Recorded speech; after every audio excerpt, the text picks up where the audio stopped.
And welcome to another edition of Let's Discuss with Lance Hall. Tonight's guest, Karl, from the Denver, Colorado-based band New Fiction, lead vocalist for them. How you doing tonight, Karl? I'm doing great. Thank you for having me. Absolutely. I appreciate you taking the time to call in to me. New album, Let It Destroy You, out now. You released a video for Novocaine a little while ago. Lots of stuff going. You're getting ready to go out on tour. Good times for New Fiction right now. Yeah, I'm excited. We also just put out a video for a song called Giving Up. Okay, I hadn't seen that one yet. When did you put that one out? A couple weeks ago, like maybe 3 weeks ago. Okay, I'm going to have to go back and look it up then. Lyric video or concept? Like a music video. Darn, I wish I would have seen it. Okay, I'm gonna have to check that one out. First question, though.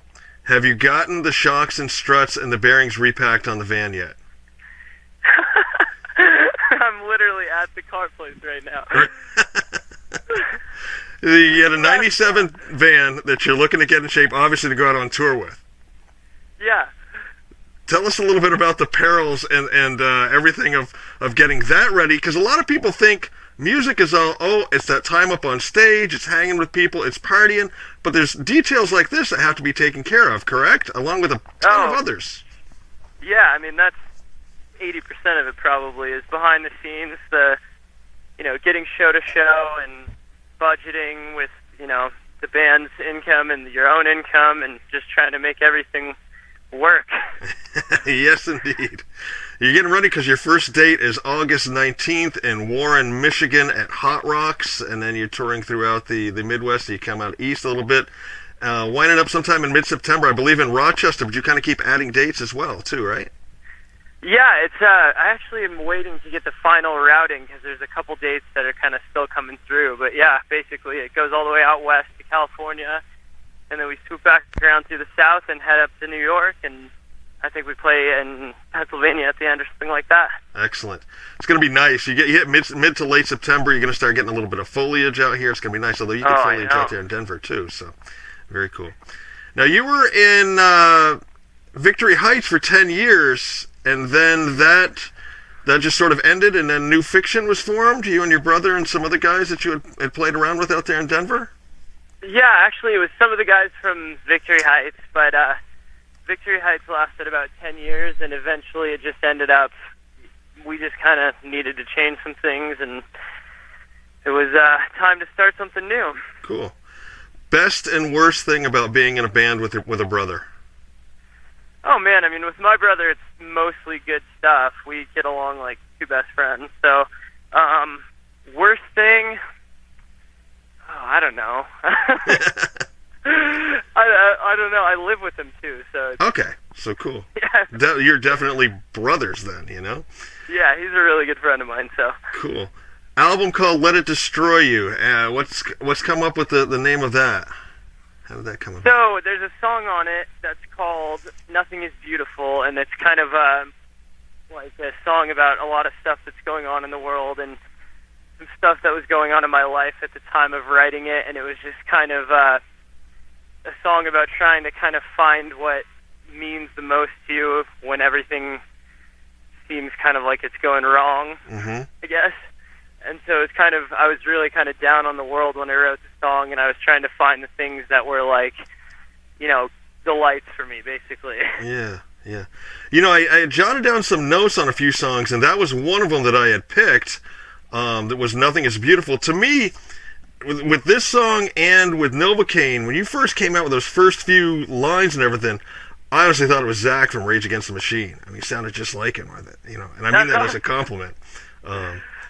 And with "Nothing Is Beautiful," I thought that was a song where you sort of crossed, to my ears, you take Rage with the Machine and cross them with, like, the Pretty Reckless. Ooh. And that's what I got out of that tune. I really, like with the background vocals and everything, and then like the aggressiveness part of it. I thought it was brilliant, excellent stuff. Wow, thank you. That's a cool analogy. Yeah, that's. The other track I had picked out was "Down" a little bit. Most of your songs are like 2-3 minutes. You've got a couple on there that are 4.5. "Down" was one that was a little bit longer, and I liked it. Seemed to be a little more texture to that song. Yeah, I think that'll probably be the next one we put out a music video for. And that was one that just turned out different than we used to write a lot, and I was really happy about it. So yeah, cool. And then the last one that I had picked notes, I mean, I liked them all, but these are like, as you listen and songs sort of jump out at you, was Heart Attack.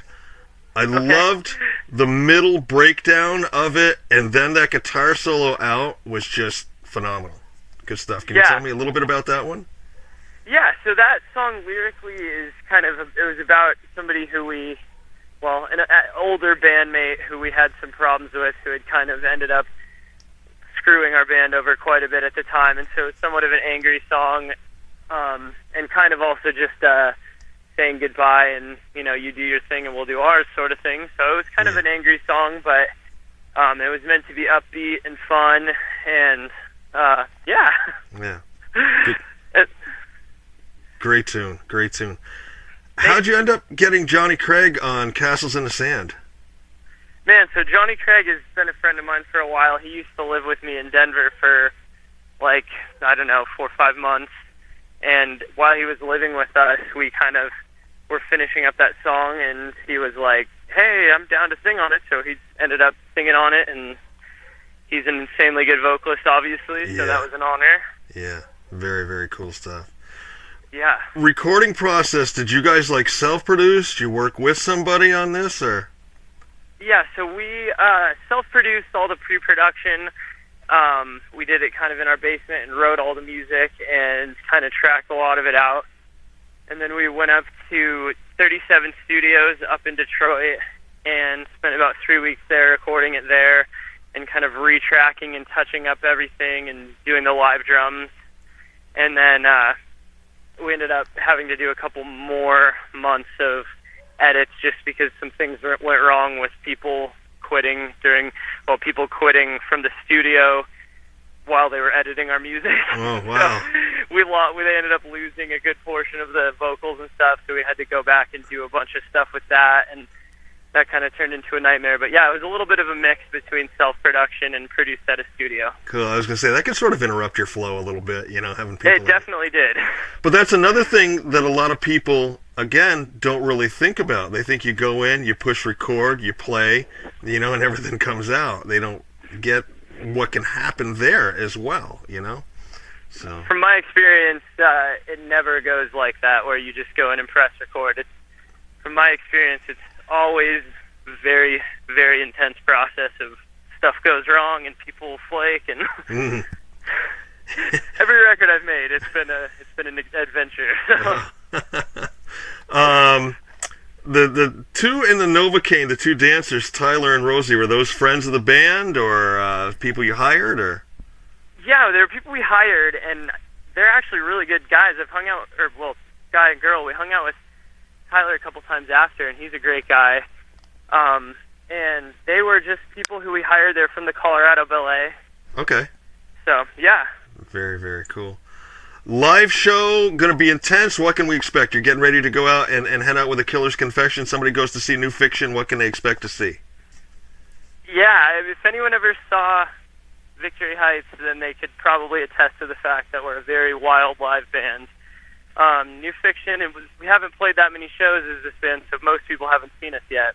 But, yeah, it's going to be intense. We've been practicing a lot. We're sounding tight, and it's going to be high energy, and we're going to put it down every night. Awesome. If you could go out and do a dream tour with a band, who would you pick? I got asked this question recently, and it's hard, but I would honestly say I would do the My Chemical Romance reunion tour, because I grew up loving that band and never got to see them, so that'd be cool. Yeah, excellent. So we've talked about the album's out, you're doing videos, you're saying the next one could possibly be for Down, you're hoping? Yeah, that's the thought. Okay, excellent. I look forward to seeing that then. And you're touring through the end of September. Do you have anything plotted out after that? So we're playing a Halloween show in Albuquerque, New Mexico, which we kind of do a lot. We always end up in Albuquerque for Halloween for some reason. Yeah.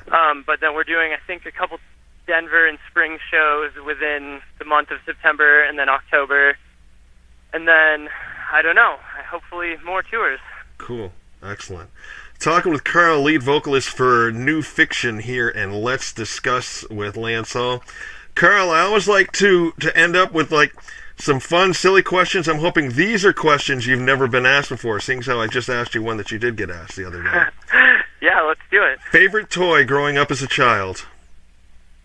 Okay, let me think about that. Well, I had a lot of Ninja Turtles and Power Rangers, which I loved. And I don't know if you remember Street Sharks. Vaguely.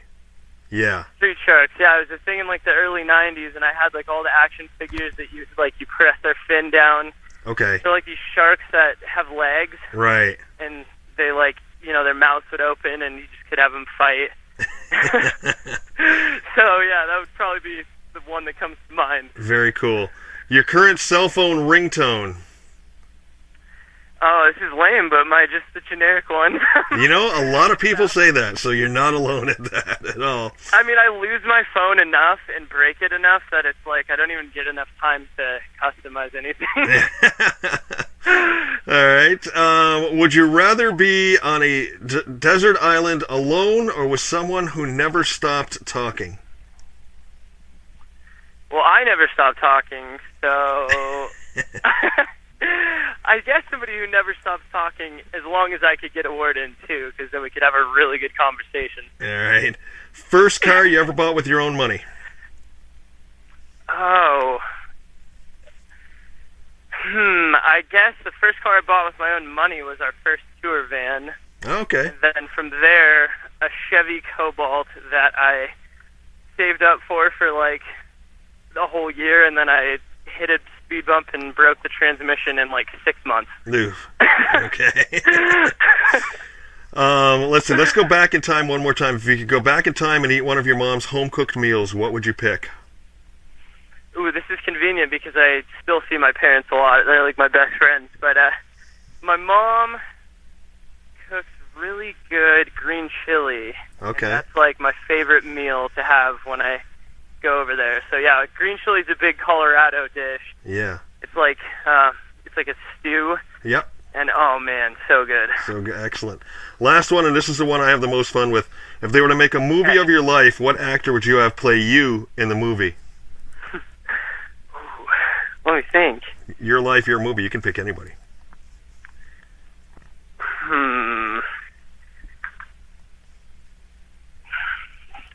I'm gonna say I'm blanking on his name. Jared Leto. Okay. Because he was a more attractive version of me. All right. And and I love 30 Seconds to Mars, and yeah. He has some really great movies he's directed and acted in. So I'd say Jared Leto. Cool. Yeah, I love 30 Seconds to Mars as well. Great stuff. Two-part musical question to finish up with. What makes a great vocalist? Okay, something that makes a great vocalist is there's a couple things. So being able to record and perform live, because they're both two very different arts. Mm-hmm. Having diverse range of both, less so like with like notes, but more so with power and timbre, and being able to put a range of attitude on your voice, because that's something that takes years and years to develop. Right. Let's see.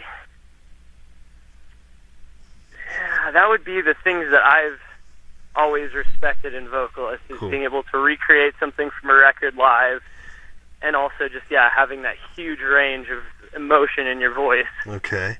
Now what makes a good frontman?